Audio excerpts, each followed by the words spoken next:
Tu as mal au cou, tu as eu une hernie discale, tu as eu des blessures.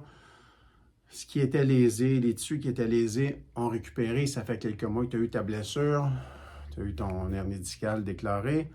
Maintenant, qu'est-ce qu'on peut faire pour récupérer? Et c'est ce que je démontre dans plusieurs de mes vidéos, c'est faire des massages. J'en ai fait une dernièrement, je vais te la mettre en description dans cette vidéo-là. C'est de garder les coudes appuyés sur la table puis faire des automassages avec des points de pression, avec le crâne et le cou qui font des mouvements qui aident à ce que le muscle soit en action lorsqu'il reçoit le point de pression. Ça fonctionne très bien. Je t'ai montré à faire d'autres massages, d'autres types de massages. Je t'ai montré à faire des étirements également, un peu de ce genre-là, de différentes directions. Tout ça, ça va aider la récupération. Par contre, une autre action thérapeutique qui va aider la récupération, c'est d'utiliser des petits poids. On peut utiliser des poids ici, à peu près quoi? 1,7 kg, 4 livres. Ça peut être des 1,5 kg, ça peut être des 2 kg, ça peut être des 3 kg. Il ne faut pas que ce soit trop lourd. Ce qu'on veut faire, c'est lorsqu'on fait un exercice comparativement à un point de pression ou un massage, c'est que le muscle se contracte, se relâche, se contracte, se relâche. On donne un exemple d'un biceps. Si j'avais une blessure ici dans le bras, et une fois que les tissus, les muscles les tendons ont récupéré de la blessure, bien, je pourrais faire des actions de mouvement sans résistance. Donc, pas de poids, pas d'élastique, pas rien qui me fait de résistance. Puis juste le fait de contracter le muscle, relâcher, contracter, relâcher, nos muscles font exactement ce que le cœur fait, c'est-à-dire fait pomper le sang dans les tissus. Donc, ça amène du nouveau sang, ça rejette le vieux sang. Il y a un va-et-vient comme ça. Les exercices, pour le coup, avec les poids, c'est simple. Si je laisse les poids bas comme ça, je ne te montrerai pas, je ne me lèverai pas pour te montrer. On va juste montrer l'action dans le cou, tu vois. Je vais baisser les épaules. Je vais rentrer le menton. J'inspire, je soulève. J'expire, je vide les poumons.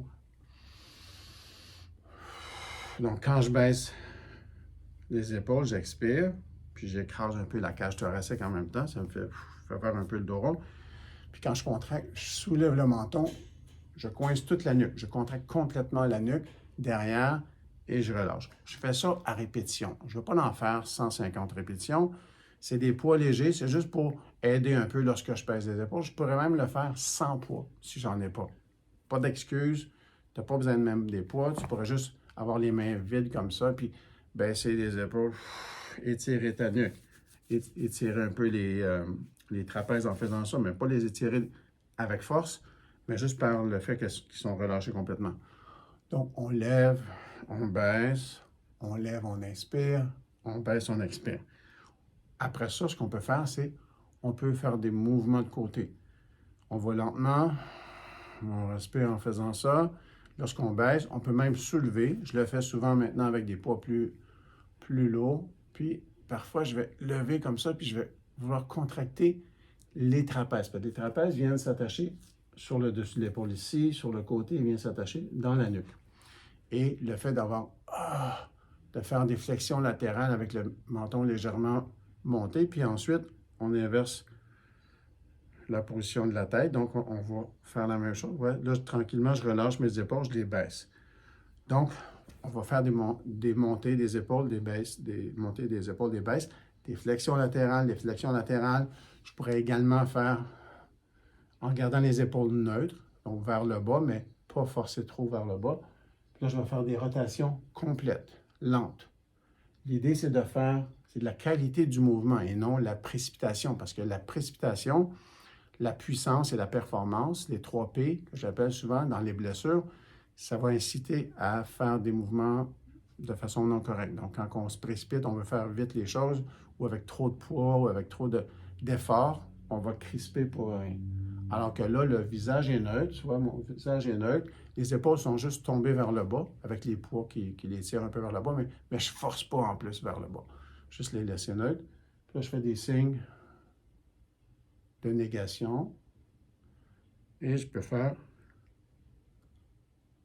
des signes de oui. Tantôt, je l'ai fait avec le mouvement des épaules. Donc, les mouvements du cou alors que les muscles sont plutôt neutres. Ça veut dire que les épaules ne sont pas en haut, la nuque n'est pas coincée, puis on ne tire pas les bras vraiment par le bas. Là, juste tomber avec le poids qui est au bout des mains comme ça. Donc, tout ça.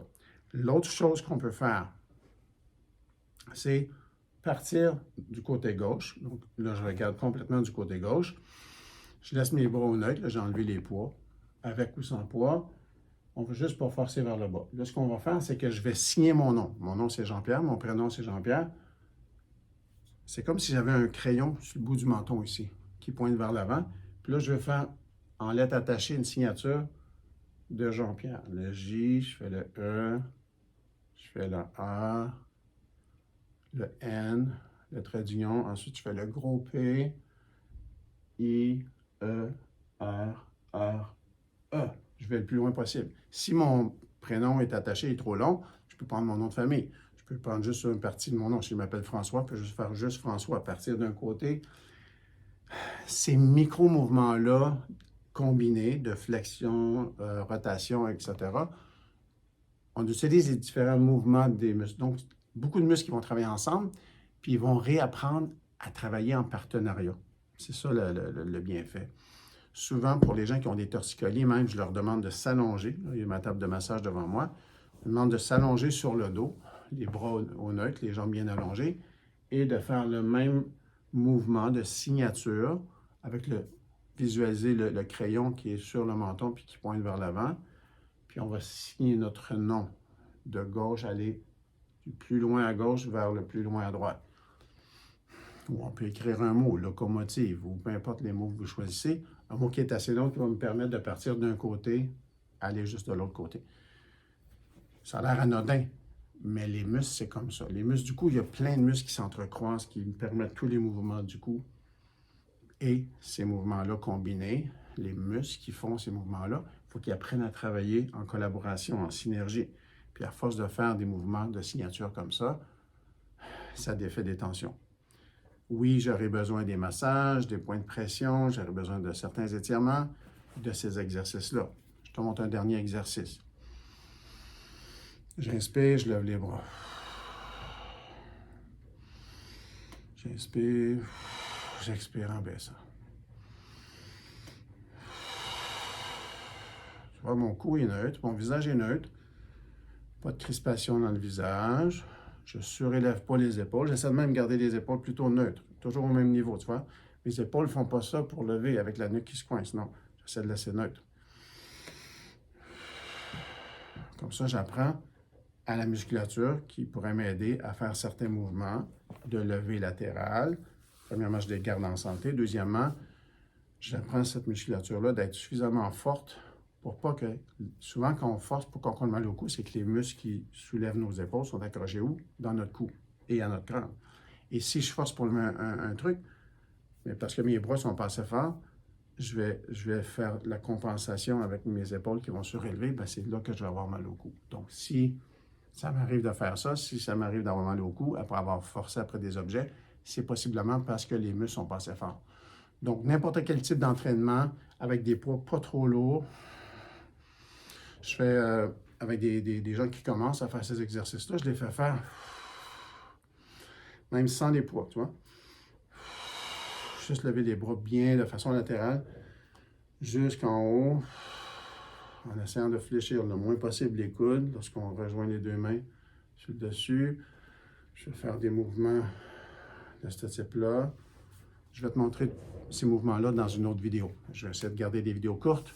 Comme ça, des vidéos courtes, moi aussi. Merci de poser des questions dans les commentaires. Merci de mettre le pouce en l'air, de t'abonner à la chaîne. Tu sais, c'est ça qui est la paye des gens qui font des vidéos sur YouTube. Et de partager, bien entendu, aux gens que tu sais qui ont besoin de ces actions-là thérapeutiques qui vont les aider à retrouver le pouvoir sur leur santé musculo-squelettique. Puis quand la santé musculo-squelettique est présente, donc on n'a pas de douleur, musculo-squelettiquement parlant, bien, il y a plein d'autres choses qui vont bien dans notre corps. Aussi, vérifie dans les commentaires, je mets souvent des liens pour des vidéos qui sont connexes à celui que tu regardes en ce moment.